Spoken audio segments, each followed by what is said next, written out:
θερμοκρασία του νερού, αφού έχουμε φορέσει το γάντι, παίρνουμε ένα μπουκαλάκι από οτιδήποτε νερό έχουμε.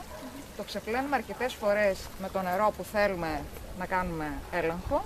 Στη συνέχεια παραλαμβάνουμε το δείγμα, θα μετρήσουμε τη θερμοκρασία επιτόπου, θα παρατηρήσουμε εδώ όλοι μαζί το χρώμα του νερού και τη διαφάνειά του και στη συνέχεια θα δούμε ποια χαρακτηριστικά του θα εξετάσουμε στο εργαστήριο. Πάμε.